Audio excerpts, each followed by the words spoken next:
Perhaps we all love summer. In childhood, it's carefree, warm days, without lessons and homework, when you can run outside from morning till night without a care in the world.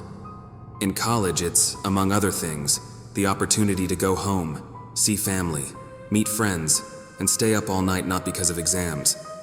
And even at work, summer is the time for vacations, a chance to get out of the city or even the country and spend time with family.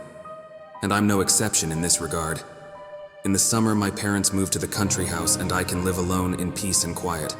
I wake up after lunch, kill time playing games, eat whatever I want, sandwiches, chips, cola. I think anyone living with their parents will understand me. And then spend the night watching TV shows or movies, or just go for a walk with friends. But despite this seemingly perfect atmosphere, there is one significant drawback. I'm terribly afraid to sleep alone.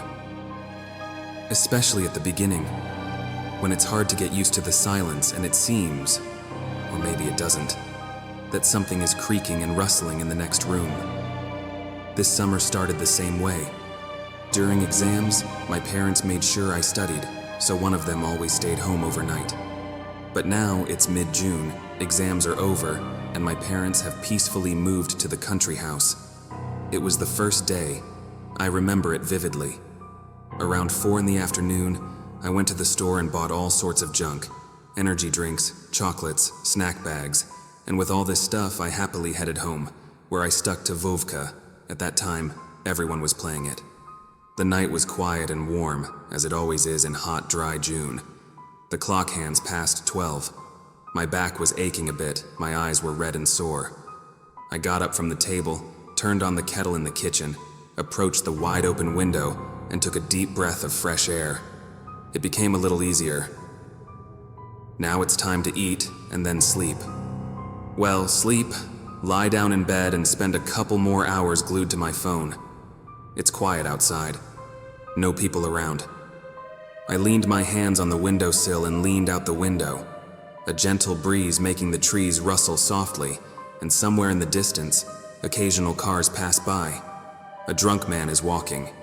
Swaying a bit, as usual, he walks straight through the flowers planted near the houses, towards my house. I don't know if he saw me or not, but just in case, I closed the window and drew the curtain. Sandwiches, tea, some comedy on TV. That's how I spent another 40 minutes. For some reason, that drunk guy was still on my mind, and when I cleared the table, I decided to take another look. I don't know why. Slowly pulling back the curtain, I cautiously peeked around the corner and he was still there, peering into the neighboring windows. Damn, I felt so uncomfortable in my stomach. You know, that feeling when you're so anxious and it feels heavy inside. And in that moment when I noticed him, he abruptly turned his head towards me. Startled, I quickly jumped back, hitting my butt hard on the fridge. Damn it, how did he notice me? Why the hell is he even standing under the windows? It's a good thing I live on the 3rd floor, not the 1st. Just a drunk guy looking for his home? Yeah, probably. Maybe his wife won't let him in. With these thoughts, I went to the bathroom, brushed my teeth, and got into bed. I didn't turn off the light in the bathroom just in case. Couldn't sleep. I scrolled through the news feed for a long time, but somewhere in the back of my mind, I felt uneasy. And it's like I already forgot about that guy, but somehow it didn't get any easier. After about 40 minutes, I finally managed to fall asleep, but it was a shallow, troubled sleep that unfortunately didn't last long. A heavy, muffled knock on the iron door of the vestibule. I should mention that we share a vestibule with our neighbors, but in the summer, they also go away somewhere, so it's unlikely to be them. And it's already 3 in the morning. What guests? Especially knocking on the shared door without warning. I woke up suddenly, jumping on the bed. My heart was pounding furiously, but I didn't immediately understand that it was a knock on the door. Only several more strong knocks brought me back to the reality of what was happening. Damn. You wouldn't believe how awful I felt then. I got out of bed, quickly put on pants and a t-shirt, and tiptoed into the kitchen. And then it hit me. The light in the bathroom was already off. What the hell? I clicked the switch, but nothing changed, as if the light had been turned off. And at that moment, there was such a loud and powerful knock that the door was probably ready to burst open. With trembling hands, I opened the drawer of the desk and grabbed a knife just in case. Then I took my phone, approached the front door, and tried to quietly unlock the bolts.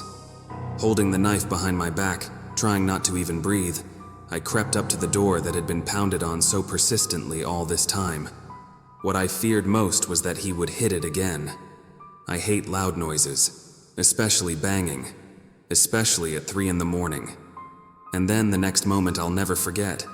Approaching the door closely and looking through the peephole, I saw a scene that I had only seen in horror movies before. On the other side of the door, there was a blood-red eye pressed closely to the peephole, with a disproportionate pupil and a crooked iris. The pupil twitched nervously, as if it had noticed me.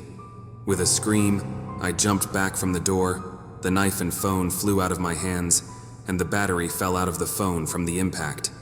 Cold sweat ran down me from head to toe, my temples were pounding.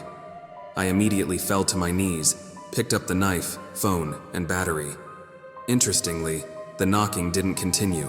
I rushed into the apartment, locked the door with all the bolts, and leaned against it, exhaling. The phone wouldn't turn on. It hung up during startup and just went out. And then there was the moment that I'll never forget, the knock. Less insistent than before, but again on that door against which I was now leaning. Perhaps at that moment, I earned my first gray hairs. I slowly, as if out of my mind, turned to face it and felt an overwhelming desire to unlock all the bolts. I don't know what stopped me then, and what would have happened if I had done it. But I just stared at it, listening to the quiet scraping noise from the other side. It was something like a trance because I stood there for quite a long time, periodically trying to open that door. And then about half an hour later, I heard a key being inserted into the vestibule door. The squeak of the door, the click of the switch, the rustling ceased. Then our door opened, and my father was standing in the doorway. For some reason, he didn't seem at all surprised to see me standing there staring blankly at one point. Behind him was my mother, who immediately hugged me. My father turned on the light, locked the door, and then, realizing that I was safe now, that no one would knock anymore, and there was nothing to be afraid of, I let my emotions out. Gasping for breath, I hugged them for a long time. We didn't go to sleep. I told them about what had happened for a long time, asked why they had decided to come, but besides vague explanations that they felt something, I got nothing. No one in our family slept alone after that. We either all went to the country house or stayed in the apartment. A lot of time has passed since then. Now I have my own family, but I still don't stay overnight alone, and especially don't leave my children and wife alone.